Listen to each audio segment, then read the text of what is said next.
Welcome to District Insiders. We are the newest addition to the world of podcasting. We're not the new kids on the block. As a matter of fact, we're the older guys on the block. We know a thing or two because we've seen a thing or two, but we think we'll be providing all kinds of interesting guests and all kinds of interesting stories. So stay tuned.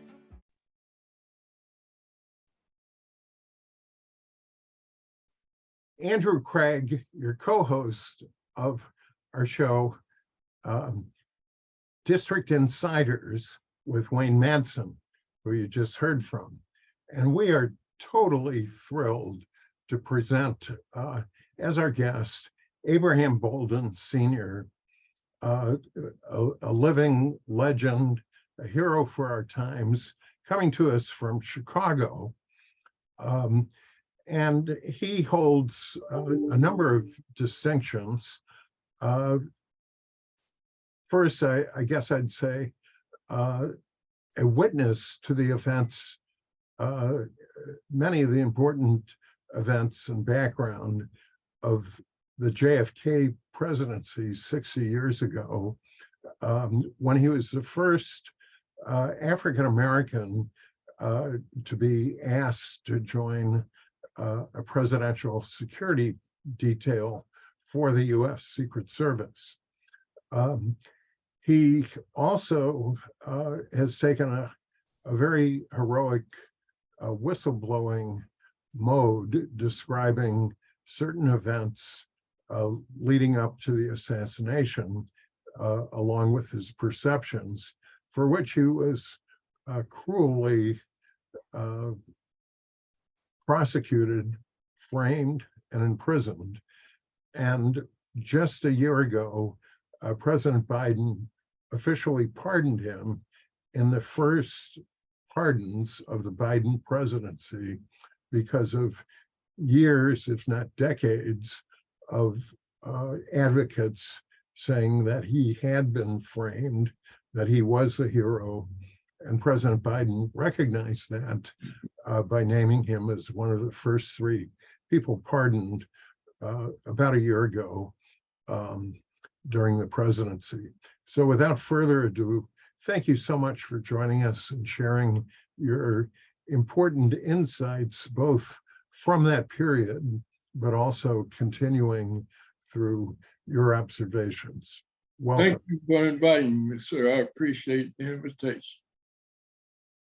Let me add, by way of another brief bit of background before we get into some of our questions and his recollections, that I've had the privilege of helping a number of JFK researchers through the years at their scholarly and other conferences, including Citizens Against Political Assassination and elsewhere, where they've honored our guest and given him awards for how he's stepped forward.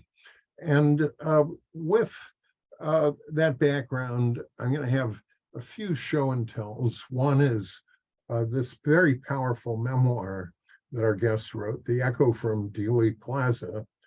And let me ask you about starting at the beginning in your book. How was it and what were you doing that led you to be hired by the Secret Service?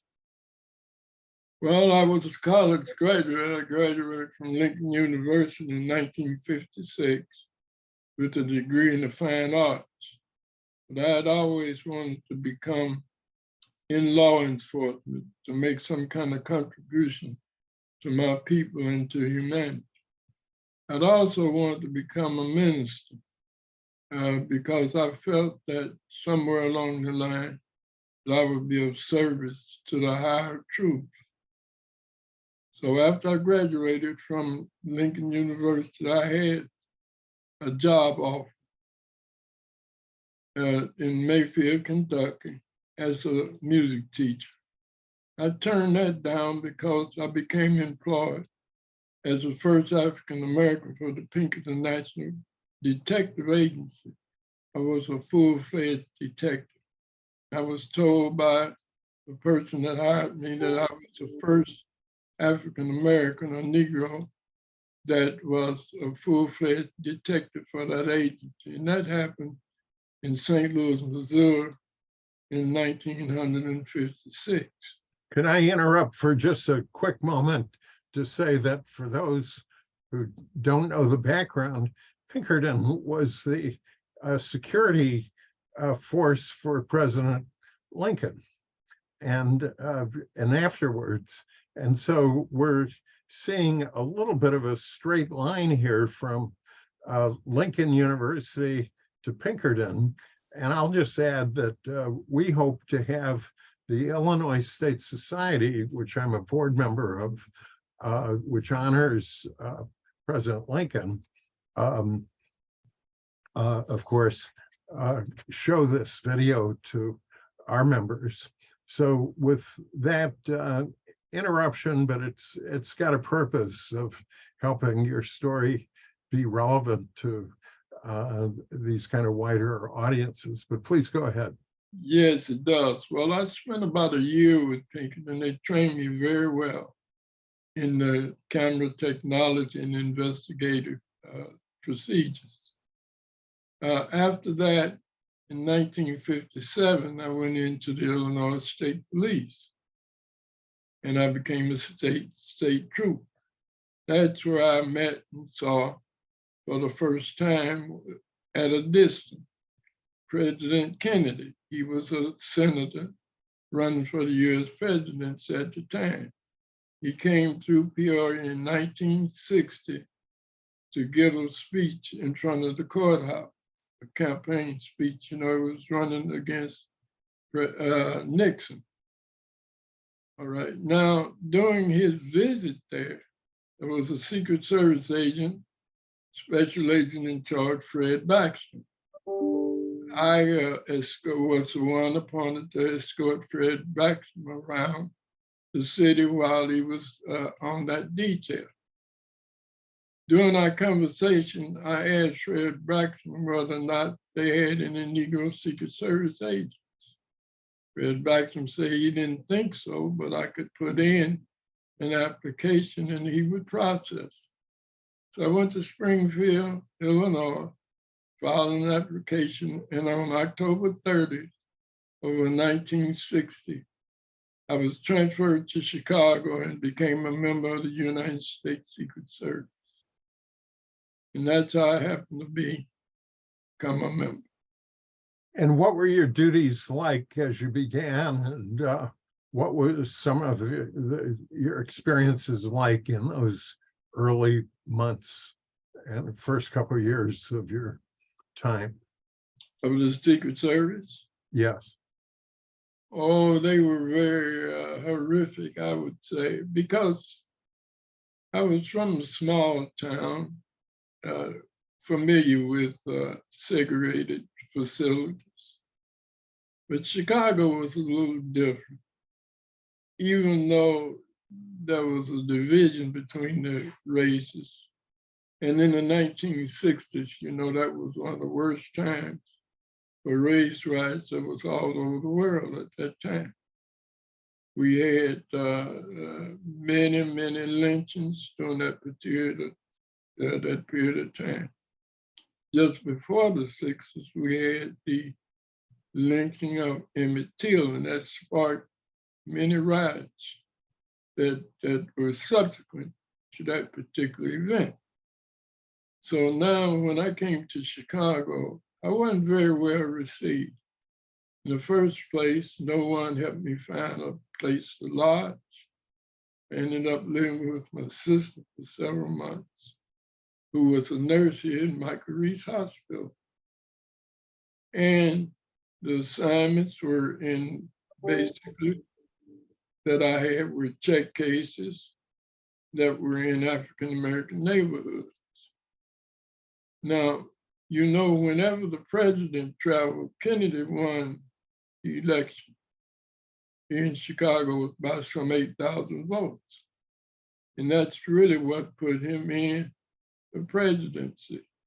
So on April 28th, President Kennedy was scheduled to come to Chicago to thank Mayor Daley had a big convention at McCormick Hall, McCormick Place, they call it today. Now, whenever the president would travel, there's a contingent of agents who are stationed in whatever city he travels in, who has assistant aid in the president's protection. When they were assigning the protective positions, normally they used uniformed policemen in places where there might be some confusion as to whether or not entrance or exit could be at that position. So now they've moved a uniformed policeman from in front of a washroom, and they gave me his place. They assigned me to stand in front of a washroom. I was somewhat disappointed, but at that time, I'd only been on the Secret Service for a few months. But I did understand that this was strictly a racial thing that was going on, because some of the comments made during the meetings prior to the assignment were negative. And they were saying, well, that's what you deserve, and that's where your people need to be. Such comments that would destroy the integrity of the position that I was holding. So now here I am, assigned to the washroom on April 28, 1961, on the lower level of McCormick Place, a place where normally one would not expect to see any dignitaries except those who are attending the function. Normally, the president has a washroom set off for his use only. And that's where they placed me, not knowing that an event would happen that would change my life. At 8:30 p.m. on April 28, 1961, a motorcade pulled up in front of McCormick Place. And me standing on the lower level was one flight down from where the motorcade was, entrance to. And I was straining my neck trying to see the President of the United States, because he had impressed me with his sincerity and ambition for the American people. So when I looked up the steps, I was surprised to see the president coming down the steps. The first thing he wanted to do when he arrived at McCormick Place was to use the washroom, and there I stood. The president stopped right in front of me, and he smiled, and he looked at me and he said, "Are you a Secret Service agent, or you want a Mayor Daley's professional?" I said, "I'm a Secret Service agent, Mr. President." One of the agents, Richard Jordan, said his name is Abraham Bolden. He's stationed in Chicago. President and I are in a hand grip all during the conversation. He wouldn't turn my hand loose. And he looked in my eyes and he smiled. And he said, "Mr. Bolden," and that's what he called me from then on. Whenever he saw me, it was Mr. Bolden. He said, "Mr. Bolden, has there ever been a Negro on the Secret Service detail in Washington, D.C.?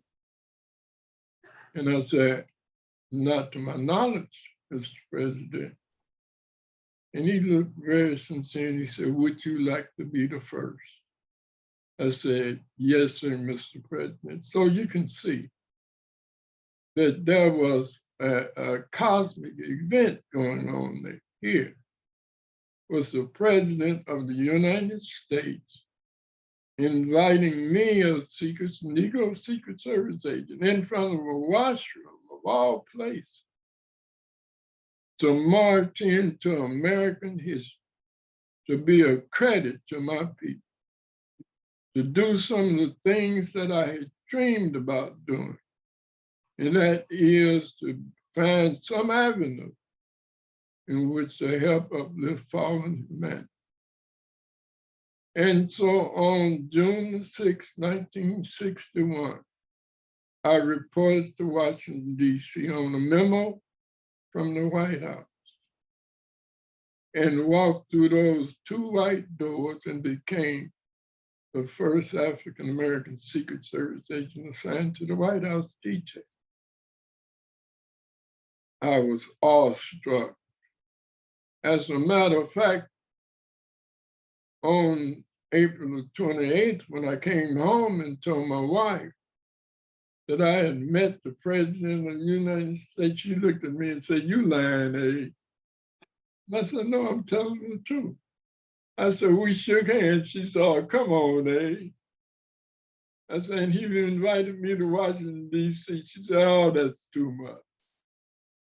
She didn't want to believe it because it was so coincidental. And it was one of the things, because I had talked with her many, many times about becoming an ambassador or some diplomat to serve the United States government and help uplift my people. Now, when I went into the White House, it was like Peter Rabbit walking into a thorn bush. There was no welcome for me. The agents, many of the agents, not all of the agents that were assigned to the White House detail, either ignored or showed some mannerism that would disregard me as a person. As a matter of fact, during my venture within the Secret Service assigned to the White House detail, I had an occasion to go to Nantucket Sound with the President on the 4th of July. He left Washington, D.C. on the 2nd of July. And we went to Hyannisburg, Massachusetts, where the President, number one, he introduced me to all the young kids who had a pickup football game going on in front of the Kennedy compound. He called them together. And I'm not sure just what children were there, but there was a whole stuff. And he said, "You're going to see Abraham Bolden walking back and forth around the compound. This is Mr. Bolden. He is a Secret Service agent. And if you address him as Mr. Bolden." No, and that made a deep impression upon me, because my people were being called all over the world any name except Mr. We were lowly regarded, hunted down like rabbits, like deer, murder. And not only were anyone who sympathized with us were given the same treatment. And I just thought it was so remarkable and such an event for me to be moving in the path that I was moving in, becoming a historical individual, a positive historical individual, while there was so much negative publicity concerning my people. Well, this sets the stage for so much else that we're going to talk about. And let me just give a bit of a preview to our audience that we're going to get into some quite significant historical revelations that have been ignored or at least given short shrift by historians, news accounts, and so forth later in this interview. But just to underscore for a few more moments what you've been talking about in such a powerful way, could you please describe a little bit about how segregation affected even Washington, D.C. quite deeply in the 1960s? It wasn't just the South or South Boston. And I'll just say briefly that Wayne and I are members of the National Press Club, and we recall from history, looking back, that when the Speaker's Committee had the nerve to invite Dr. King to give the first talk at the National Press Club by an African American, the head of the Speaker's Committee quit in protest at such a thing, and this was 1962. But many parts of the rest of the city were also, in effect, segregated, weren't they? Yes, they were. And the thing about it is this, is that the segregated policies were supported by high elected officials, which you don't have that today. I mean, they were openly saying that segregation was dangerous to the existence of the European nation. And we were being lynched in the open. Our houses were being bombed. Churches were being set afire. 4 young ladies, 4 young children were burned alive in a church in Alabama. And so this is the situation. And as I said, this segregated policy that was being followed within the United States at that time. Well, please go ahead. President Kennedy noticed it. And he sincerely faced American people and said that he would do something to bring about a change. And I believed him, and thousands and millions of my people believed. And that's how he became the president. Now, one thing that deeply disturbed me was I was on the post in June, standing in front of the White House door. The vice president at that time was Lyndon Johnson. I was on post standing right in front of the White House door on about April the 29th. Pardon me, I've done some research on this. Are you sure it might have been? No, it was later? June. June, perhaps. Yes, it was June. No question about that. When President Johnson made a visit to the Oval Office, when the door opened, the first thing that President Johnson said to the 2 who were standing in the Oval Office at that time, who were Bobby Kennedy and John Kennedy, said, "Are you bastards trying to send me to prison about some goddamn cotton?" Those were his exact words. And then the door closed. I could hear a terrific argument going on within the Oval Office. And when Johnson came out of the office, he made this statement: "You bastards had better stop fucking with me, you motherfuckers." He made a statement, and his face was red. It was puffed up like a person who sincerely was angry beyond imagination. And so when I saw that, I recognized the fact that the life of President Kennedy was in danger. And so after we left Johannesburg in July of 1961, and I visited the chief's office on the exit interview.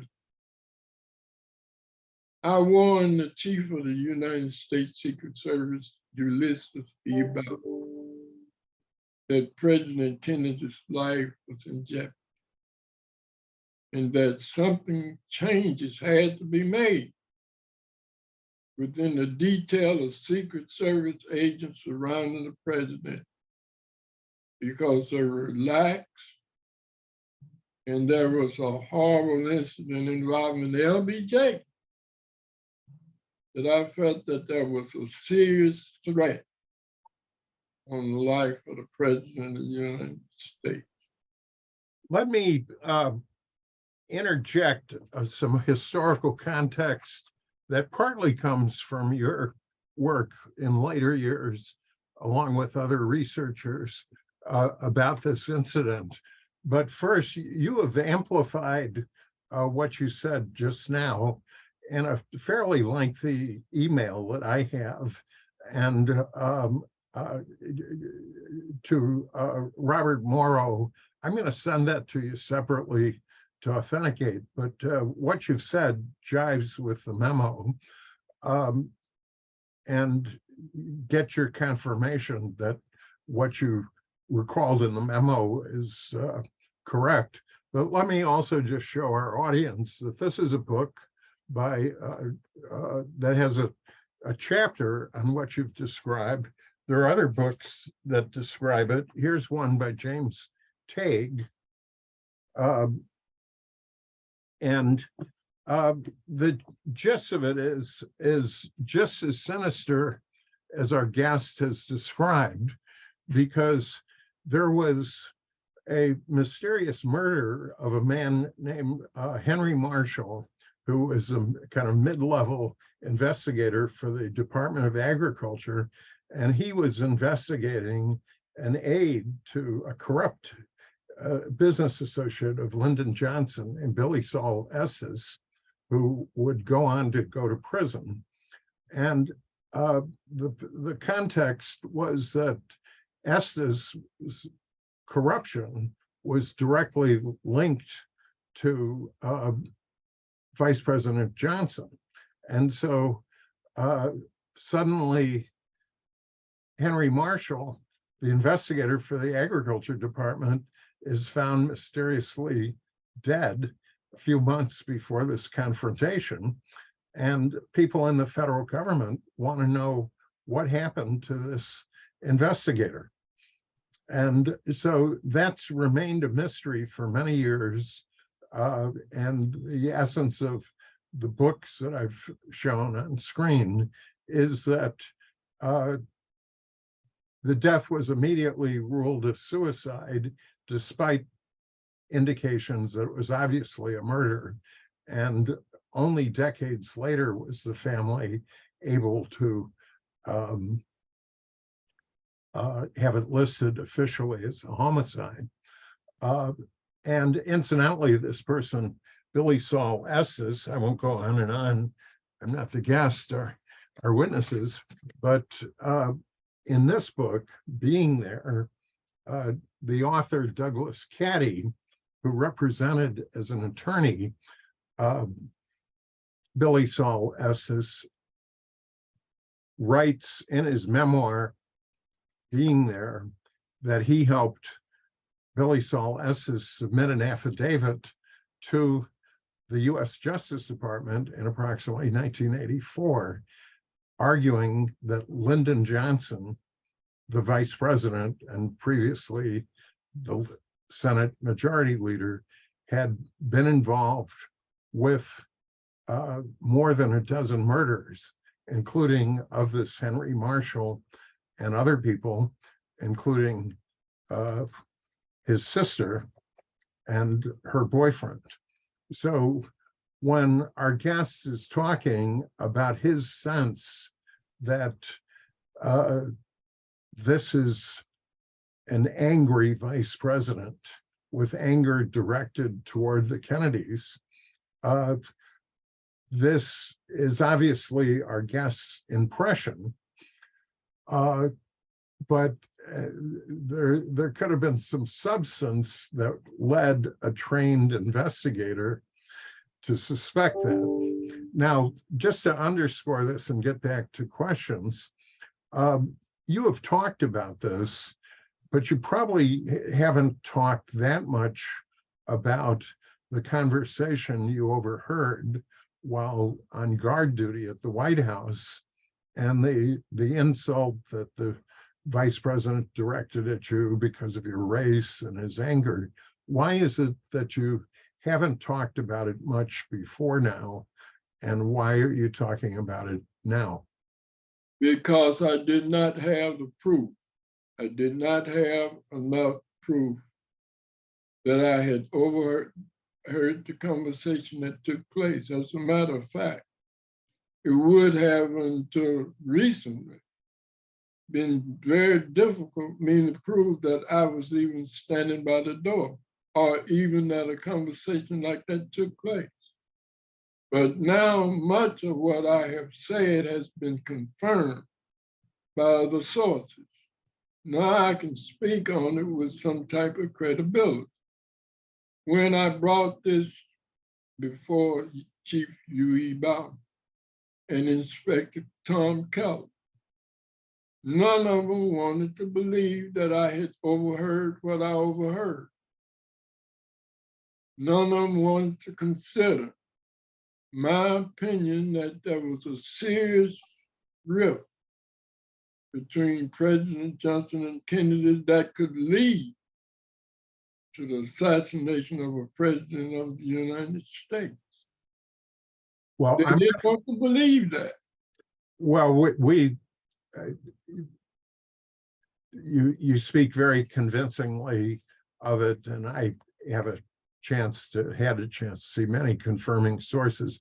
Before letting my co-hosts get into this, I do have two more kind of specific questions that I'd like to pose to you about the Secret Service. You mentioned the chief that you talked about, that you reported to and who you went to in July.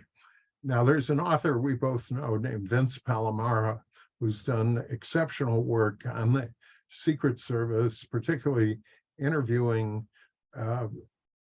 scores, probably 150 former agents from that period in the 1960s, and including you. And one of the points he makes is that the head of the Secret Service, and I believe it was James Rowley, was very close to Lyndon Johnson. And in fact, I believe the argument is that Johnson helped obtain the appointment of the head of the Secret Service, just as Johnson had kind of placed his loyalists throughout the federal government in key spots. Can you talk briefly about that, or at least to confirm that that's your understanding, to help modern people understand why? No, I cannot confirm that Johnson had anything to do with James Rowley becoming the chief of the United States Secret Service, because Rowley was already in charge of the White House detail. He was chief of the White House detail division of the Secret Service. Now, when I discussed this matter with Chief U.E. Bolden, I had no idea that he was about to retire. Now, when he retired, President Kennedy was still alive. So President Kennedy is the person responsible for when James Rowley is chief of the Secret Service. I'm not saying he appointed him, you know, specifically. What I am saying that it was under Kennedy's administration. U.E. Bolden retired shortly after our discussion, as a matter of fact. And after U.E. Bolden retired and James Rowley was appointed as chief of the entire Secret Service, he had authority and he had the permission to view many of the conversations that I had with Chief U.E. Bolden. And in many of those conversations, during which time I was there, on July the 5th, during our discussion, I lambasted James Rowley for being negligent as chief of the Secret Service deep White House. And so when I heard that James Rowley was now chief of the United States Secret Service, I applied for several of the jobs in security because I knew that they were going to come after me. I knew it. I didn't know when, but I knew that they would come after me, not because of an assassination, but because I had opened up about conversations that I heard with President Johnson, and that I had told a former chief of the Secret Service about the undoing of duty of James Rowley, who now has a building named after him in Washington, D.C. So you could see that my days were numbered, because when James Rowley came into power and sat in that chair of the chief's office, everything that I had told you about James Rowley became known to Rowley. Well, Days were numbered. We'll get into the awful retribution shortly, but I'll just make two other quick points. This series of recommendations and animosities is something that certainly Wayne has observed in his years in Washington. In fact, Wayne used to, let me summarize this, I hope accurately, but Wayne used to spend a lot of time in a bar where a lot of Secret Service agents would go after work after their presidential details. And it's no longer there. The bar. It's no longer there, but Wayne's memories of the conversations is still with him. Here's my additional question. Often, and you're in a position to know about this, particularly since at some point here, we're going to talk about two other potential assassination attempts beyond Dallas on JFK in Chicago and Tampa, both of which were rumored to also involve shootings, attempted shootings with rifles from high levels. The average person says, well, it must be only in modern times that Secret Service and police would protect a parade route. Whereas some historians say that going all the way back to Roosevelt in the 1930s, Secret Service would protect parade routes, and that it would be an aberration for the Secret Service not to protect a building like in Dallas from having a shooter. What's your experience on what standard operating procedure was in the early 60s when a president would travel? Well, the standard operating procedure was to send an advance agent, and he was supposed to take care of the security with a number of the sheriff's department in the county and the local police. And the Secret Service agents assigned to that particular district would also be assigned certain positions in regard to the protection of the president. Now, I think that Lawson, who was the advance person who did the advance detail for President Kennedy in Dallas, Texas, was one of the most diligent Secret Service agents during that period of time. That is why it never reached Lawson that the threat had been made that the president of the United States was going to be killed from a warehouse building, a long-range gun with a telescopic sight.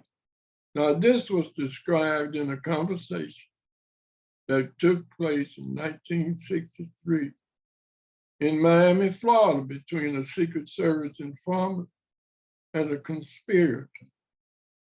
He described how the president would be assassinated. During that same time, the president, in November of 1963, was supposed to come to Chicago to attend the Army Air Force football game. A call came into the Secret Service office saying that they had information from a person who called himself Lee. The FBI called the Secret Service during a meeting that we were preparing for November 2nd, when the president was to come to Chicago.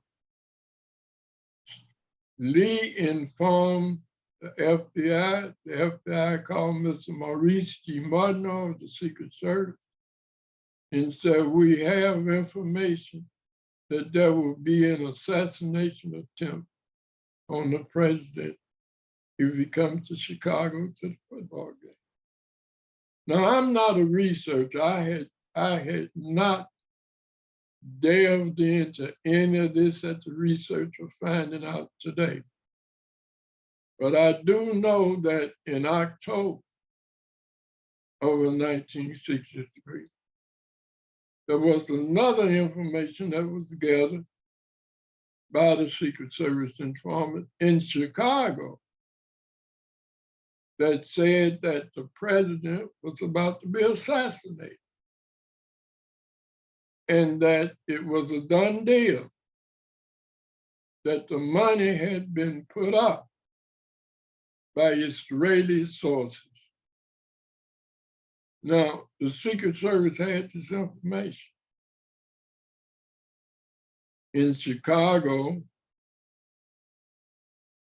we had a person under surveillance in November. His name was Valley. Valley had been known, had been said to have been making threats about the life of the president. On about November the 1st, Valley was picked up by members of the Secret Service in Chicago, and they found rifles in the back of his trunk, along with some explosives. But he was never charged with anything, and all of a sudden he disappeared. Now, you know, on November 1st, Diem of South Vietnam was assassinated. President Kennedy was to come to Chicago on November 2nd. But early in October, there were a company of Cubans. There were 4 Cubans that came and rented a house, a hotel room on the north side of Chicago.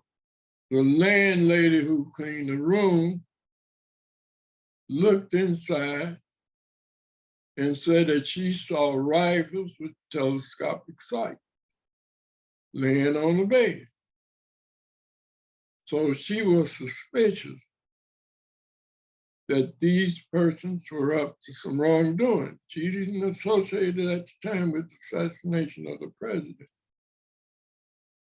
but with the threats that the Secret Service knew about, I immediately associated the two. Now, I couldn't prove that there were anyone that came from anywhere else in order to harm the president. I couldn't even prove that there were anybody came from Detroit, but other researchers, long after the event, found out that there was in fact gun runners who came from Detroit to the north side of Chicago for the purpose of selling arms. And that's what the landlady had seen. Well, just to be clear, you worked as an investigator on the ground on this case. You saw some evidence, but you're not in a position to pull it all together. But you know also that the normal news media didn't really cover it, although some were aware of it. And now, maybe because I'm talking too much, let me hand things off to my co-host, Wayne Madsen, because Wayne has actually, in his diverse career, had conversations about this kind of things with people like former Governor John Connolly, Pierre Salinger, the press secretary to JFK. And without getting too much into the specifics, Wayne, you've heard the investigator talk about what it's like to see the evidence and not see news coverage, but you also know from the high levels, and of course, to our younger audience, John Connolly was shot in the limo with President Kennedy.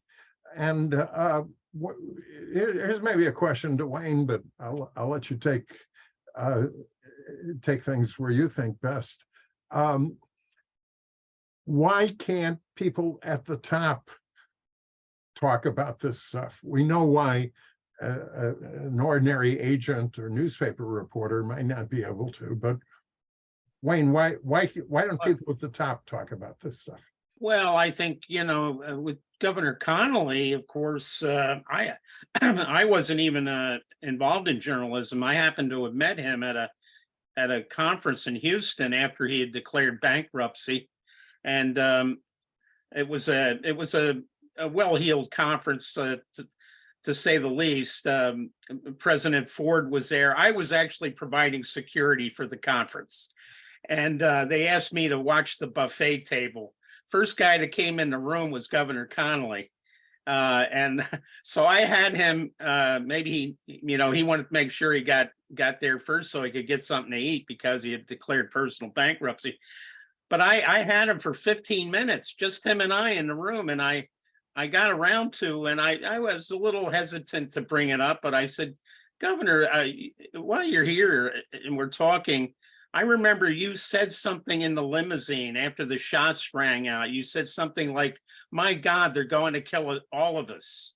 I said, why did you say they? And he looked at me, and, I was in my 30s. He says, young man, I was in the Navy in World War II, and I know when I'm caught in a crossfire. And I thought that was pretty interesting because, Mrs. Kennedy said, she yelled out, they killed Jack. So I think some people obviously did know, but they never spoke. Connolly, of course, was a good buddy of LBJ. I was going to ask you too, the trip to Chicago by President Kennedy, he was supposed to go to that Army Air Force game. What happened to his schedule? I understand at the last minute. Was it changed? It was canceled, yes. Uh-huh. Yes, they Yes. canceled it out. But in order to prepare for it, they did have every overpass coming from O'Hare Airport all the way into Chicago, some 9 or 10 miles. They put a police car, a patrol car on every over or underpass lead into Chicago to the Conrad Hilton Hotel. Would they have done that? Yeah. Would they have done that without the warning, or was it? No, they wouldn't have done that without the warning. Because you have to understand that, number one, the president was traveling then in a steel top car. When he came here, he was in a steel top car when he came back here in 1963. Now, the warning that we had received, some of the agents did not take it seriously. But me, when I was matching up with the fact that DM had been assassinated, and DM and Kennedy was trying to work something out about Vietnam. You see, my mind was traveling so fast, I was connecting things that I shouldn't have been able to connect. I could see things, I could see this thing building up to the death of President Kennedy. I could just feel it, I could taste it. And nobody wanted to take action. Now, those buildings in Dallas, Texas, there was no reason, according to protocol, for anyone to have been able to sit near an open window. When Lawson knew that, when he did the advanced survey, his advanced survey lied and said that all of these methods that were prescribed by the PRS, Protective Research Division, had been followed. So that means that someone, after the protective research was done, interrupted and changed the method of the president's route and the precautions taken to make sure that he wasn't assassinated. Well, that's so ominous and so valid. We're getting at the 50-minute mark here, and there's so much more to say that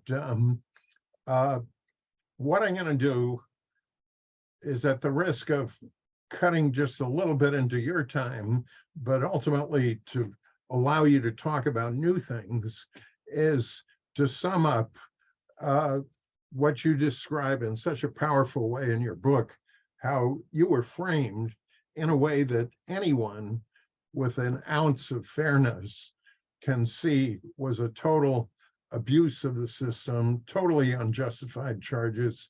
Let me summarize it, and maybe you can amplify a little bit, but we'd like to use more of your time for big picture stuff because you've written it so well here. Basically, a counterfeiter that you had prosecuted suddenly pops up after his conviction and says you had sought a bribe from him, and you are almost immediately indicted, arrested, put to trial, hung jury, brought to a second trial, and with a judge who was totally unfair, convicted. Your appeals transcripts were lost. You were sent to prison. They tried to give you drugs that you had to pretend to take to shut you up. And anyone can see that that was a total frame up. Particularly, I mean, there's 100 different reasons, but one is immediately after the conviction, the counterfeiter said he perjured himself because the prosecutors threatened him if he didn't lie about your complicity. And the judge said, well, that doesn't matter. Now, if I missed anything on that short summary, and are there things to add? I'm sure there are, but I'd like to take at least some of our time for your larger thoughts. But did I boil that down correctly, or did I miss something? Yes, it was perfect. I had gone to Washington, D.C. on May the 17th, 1964. While I was there, I was told that I had to return to Chicago because a counterfeiting ring had been broken in one of the suburbs of Chicago. And they needed my expertise in infiltrating the rest of the group. When I came back to Chicago, I was taken to the United States Attorney's Office, where Mr. Martinoff, the U.S. Attorney, said, we're going to charge you with trying to sell a file, soliciting a bribe. Now, sure, I had a trial. As a matter of fact, you can go into federal history trials, and no defendant has had to endure 2 trials back to back without a continuance. Had a trial started July the 6th, another one started August the 3rd. That's unheard of. You have Trump now, he was recently indicted.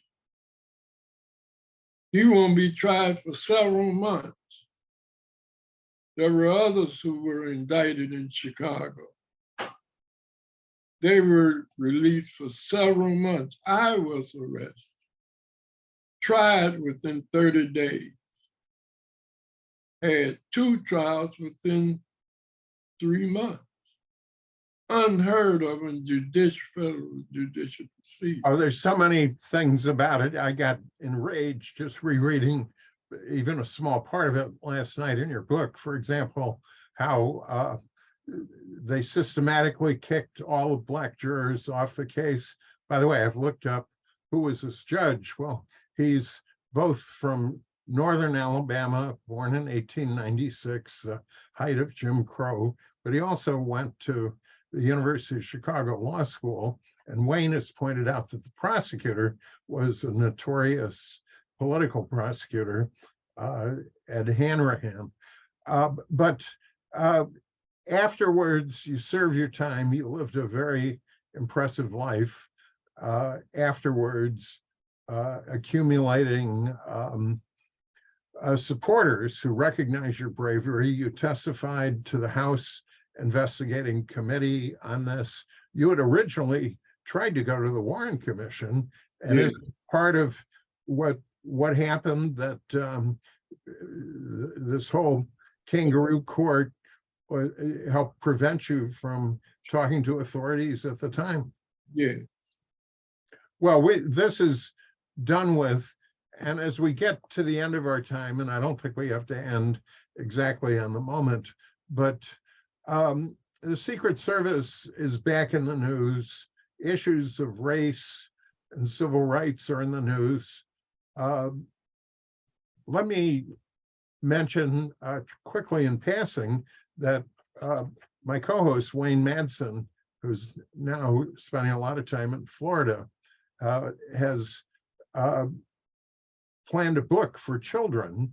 And Wayne, why don't you talk just briefly and maybe frame a question for our guest about what your book is?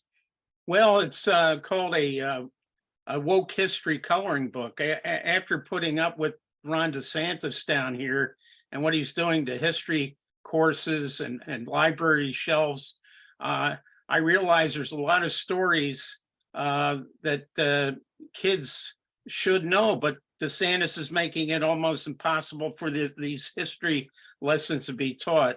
So I can't, of course, it's a children's coloring book. It's limited in pages, but I'm looking at people who have these compelling stories that kids need to know, and not all kids. It doesn't matter their race, their religion, where their national origin. They should know it. And I've included you in this. I'm leaving it up to the kids. I have outlines of the photographs, but they're without any color. So I'm leaving it to the kids to color in these figures, because people like DeSantis are taking the color out of our history. And I've included you along with Jackie Robinson and so many other figures in the civil rights movement, Hispanic Americans, Native Americans, African Americans, and people like Reverend Reeb, who was beaten to death after arriving in Selma after the Bloody Sunday. He was a white minister from the North. And these stories, of course, need to be told.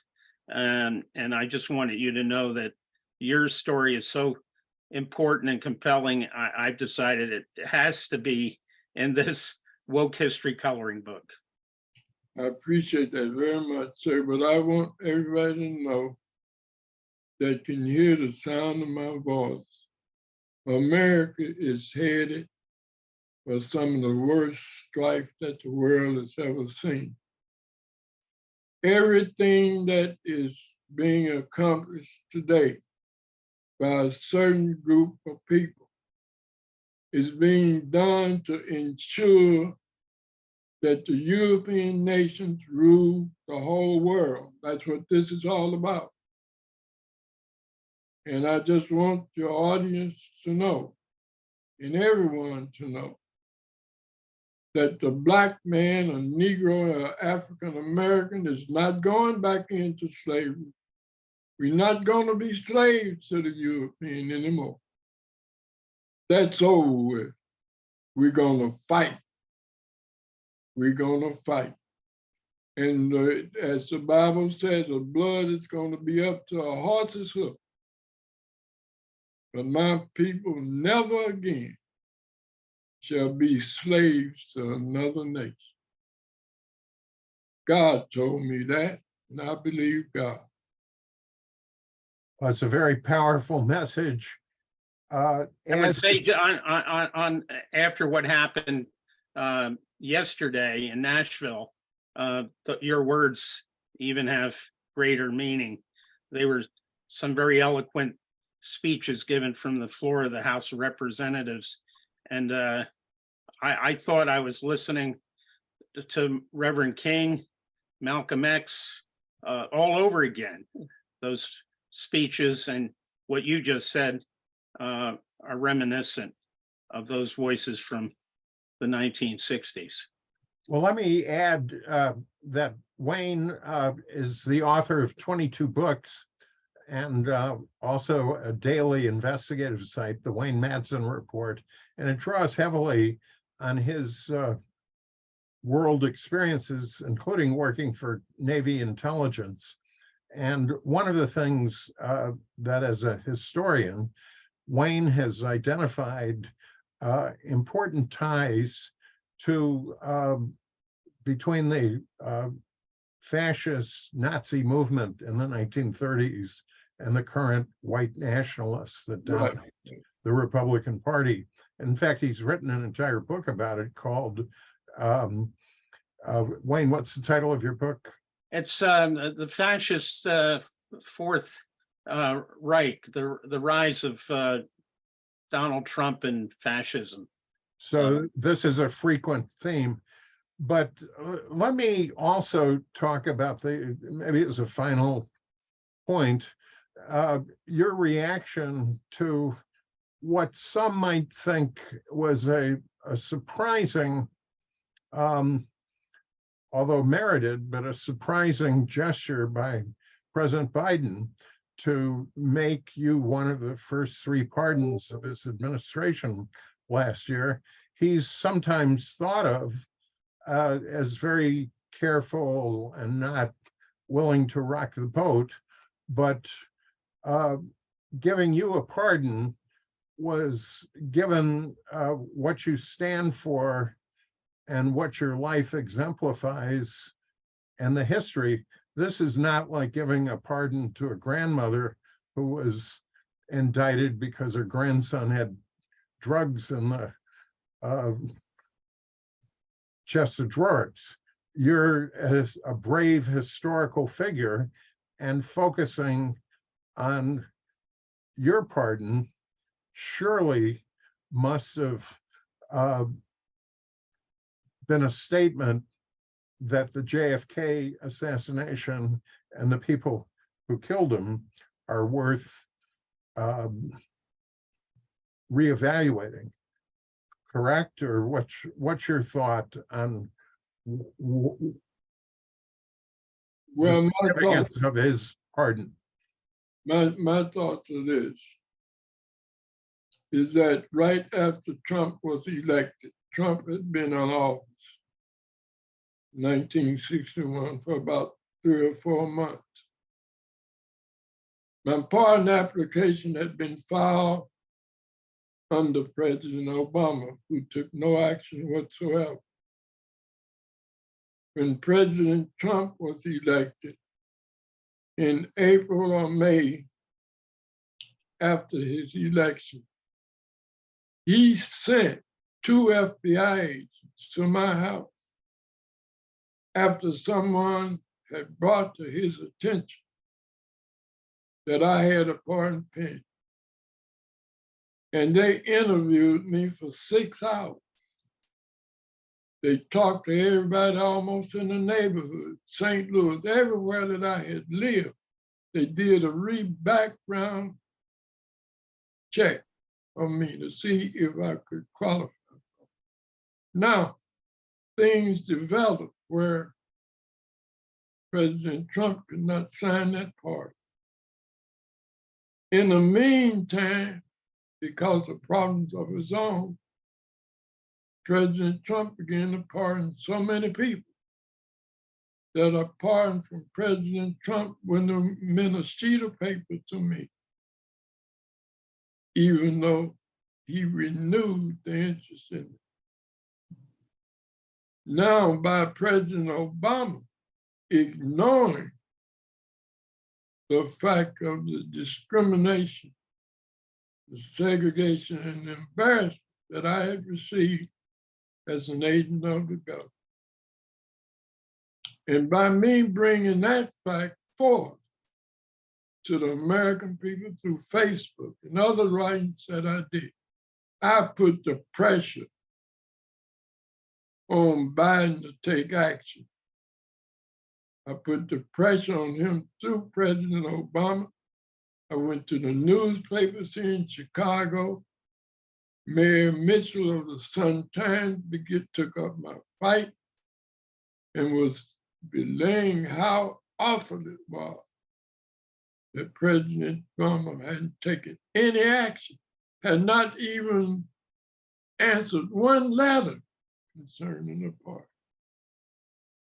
They put the pressure on Obama because they had an election coming up and they wanted it stopped.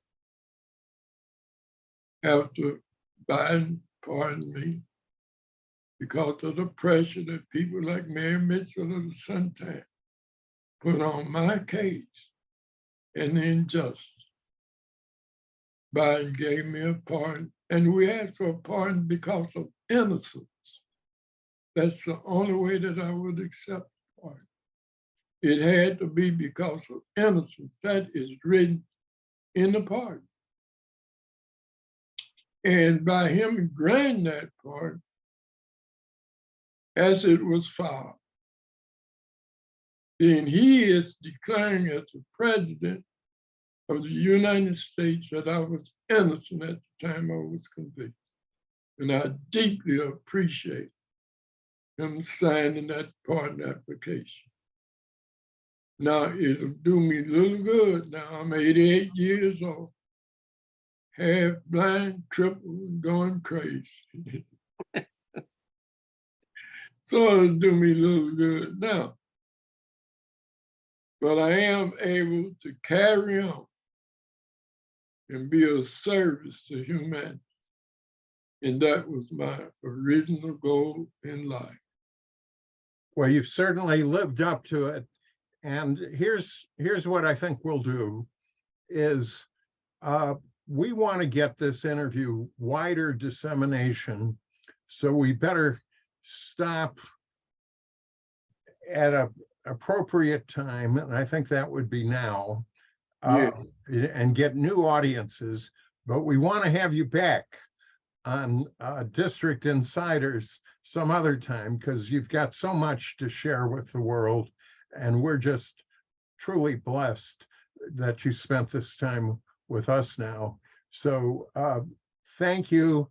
And one other thing that we're going to do is we're going to have an array of research materials and background, and of course, links to your book. We've already got an array of photos that are going to help